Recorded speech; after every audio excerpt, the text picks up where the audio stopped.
दोस्तों नमस्कार, मैं राम सूरत यादव। चुनाव 8-10 दिन शेष बचे हैं और उसके बाद पहला चरण मतलब 19 अप्रैल से शुरू हो जाएगा। और उससे पहले क्या बीजेपी को अपनी हार दिखने लगी और प्रधानमंत्री मोदी को भी एकदम हार दिखने लगी, क्योंकि जो भी सर्वे रिपोर्ट आ रही है उससे पूरी बीजेपी में इस समय खलबली मच गई है। और आपको हम बताएं कि इस समय जितनी भी सर्वे रिपोर्टें आ रही हैं, अभी अभी ताजा एक CSC लोकहित का सर्वे रिपोर्ट आई है, उसको देख करके बीजेपी में इतनी बड़ी खलबली मच गई है कि पूरी तरीके से क्या बीजेपी अब समझ गई है कि अब किसी भी कीमत पर यह 2024 का चुनाव जीत पाना संभव नहीं है। और आज हम बताएंगे कि इस रिपोर्ट में ऐसा क्या है कि जो प्रधानमंत्री मोदी को भी बेचैन कर दिया है और पूरी बीजेपी को बेचैन कर दिया है। आज हम सिलसिलेवार खुलासा करेंगे, लेकिन आपसे निवेदन है, अनुरोध है कि अगर पहली बार हमारे चैनल पर हैं तो चैनल को लाइक सब्सक्राइब कर लें और वीडियो को अंत तक देखें। तो सबसे पहले हम आपको बताना चाहते हैं कि प्रधानमंत्री मोदी और बीजेपी का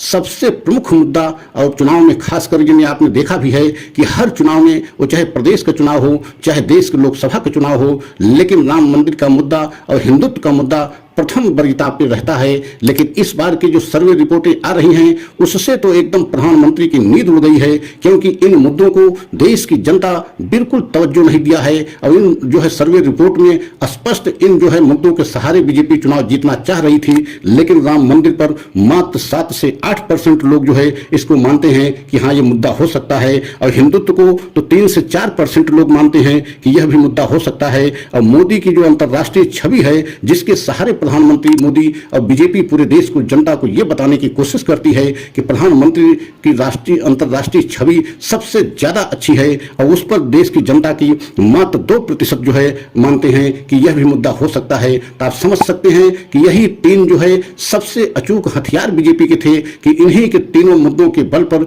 बीजेपी चुनाव जीतती रही है। लेकिन इस बार जो देश की जनता में जो है सबसे पहला मुद्दा बनता जा रहा है और बन रहा है, वह महंगाई का मुद्दा बन रहा है। 72% लोग जो है इस बार समय मान रहे हैं कि देश में महंगाई चरम सीमा पर है और मोदी सरकार में जो है महंगाई को कंट्रोल नहीं किया जा रहा है। 72% लोग महंगाई को पहला और प्रथम मुद्दा माना है, और उसके बाद बेरोजगारी को 62% लोगों ने दूसरा मुद्दा माना है कि देश में मोदी सरकार में बेरोजगार की संख्या बहुत ज्यादा बढ़ती जा रही है। नौकरी पाना जो है प्रधानमंत्री मोदी के काल में एकदम जो है असंभव होता जा रहा है। और सब तीसरा जो अहम मुद्दा है वह भ्रष्टाचार का मुद्दा है। मतलब आप सोचिए कि प्रधानमंत्री मोदी तो भ्रष्टाचार समाप्त करने के लिए आए थे, लेकिन अब प्रधानमंत्री के ही जो है कार्यकाल में अगर तीसरा सबसे अहम मुद्दा मतलब 55% लोग मान रहे हैं कि प्रधानमंत्री के कार्यकाल में, मोदी के राज में, बीजेपी सरकार में भ्रष्टाचार में बढ़ोतरी हुई है, तो आप समझ सकते हैं कि पूरी बीजेपी इस सर्वे रिपोर्ट से हिल गई है कि क्या प्रधानमंत्री मोदी का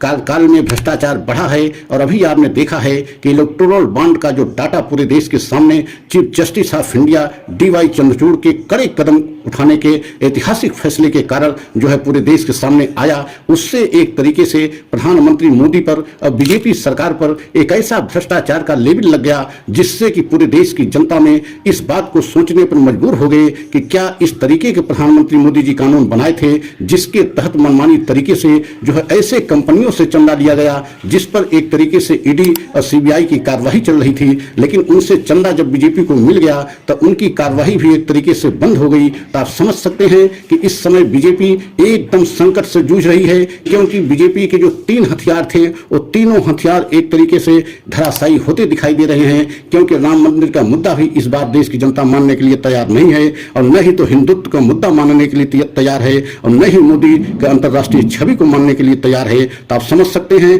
कि असली मुद्दा जो है महंगाई, बेरोजगारी और भ्रष्टाचार को पूरे देश के जनमानस में राहुल के द्वारा पहुंचाने में एकदम अहम भूमिका राहुल ने निभाया है। और पूरे देश की जनता को राहुल ने एक तरीके से जो है सड़क यात्रा, पैदल यात्रा करके जिस तरीके से जनता को बताया कि देश में महंगाई, बेरोजगारी सबसे प्रमुख मुद्दा होना चाहिए, तो आज पूरे देश की जनता में महंगाई और बेरोजगारी सबसे प्रमुख मुद्दा है। और जिस भ्रष्टाचार को समाप्त करने के कह करके प्रधानमंत्री मोदी जी आए थे, आज वही भ्रष्टाचार तीसरे नंबर पर मुद्दा बना हुआ है। तो आप समझ सकते हैं कि प्रधानमंत्री मोदी के लिए आने वाले समय में इस बार के लोकसभा के चुनाव में बहुत बड़ी समस्या खड़ी हो गई है, क्योंकि प्रधानमंत्री मोदी का एक भी हथियार चलने लायक नहीं दिख रहा है। वो चाहे राम मंदिर का मुद्दा हो, चाहे हिंदुत्व का हो, चाहे उनकी स्वयं की अंतर्राष्ट्रीय छवि हो, सभी पे जनता एकदम जो है नकार दिया है। और जो सबसे जो है प्रमुख मुद्दा महंगाई और बेरोजगारी और भ्रष्टाचार को वरीयता जनता ने दिया है। और यही कारण है कि सर्वे रिपोर्ट से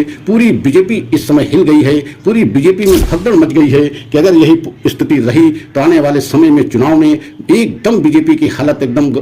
निश्चित जो है खराब हो सकती है। और यही कारण है कि बीजेपी अब समझ नहीं पा रही है कि ऐसे समय में अब कौन सा दांव चला जाए जिससे जो है कि कुछ जो है डैमेज कंट्रोल किया जाए। और कांग्रेस का जो घोषणा पत्र आया है, जो गारंटी आई है, वह जनता में इस तरीके से जो है जनता के दिलों को छू रही है, उससे भी बीजेपी बेहद हैरान परेशान है। क्योंकि कांग्रेस के घोषणा पत्र को एक तरीके से पूरे जनमानस को अपेक्षाओं को ध्यान में रख करके बनाया गया है। और यही कारण है कि बीजेपी अब जो है चुनाव जैसे जैसे नजदीक आता जा रहा है, बीजेपी फंसती नजर आ रही है। और आने वाले समय में बीजेपी के लिए समस्या बढ़ सकती है। तीसरी बार प्रधानमंत्री को सत्ता में वापसी करना लगभग नामुमकिन दिखाई दे रहा है। अगर हमारा यह वीडियो अच्छा लगा हो तो लाइक सब्सक्राइब करें। अगला वीडियो हम पुनः लेकर के आएंगे, इंतजार करें। जय हिंद, जय भारत।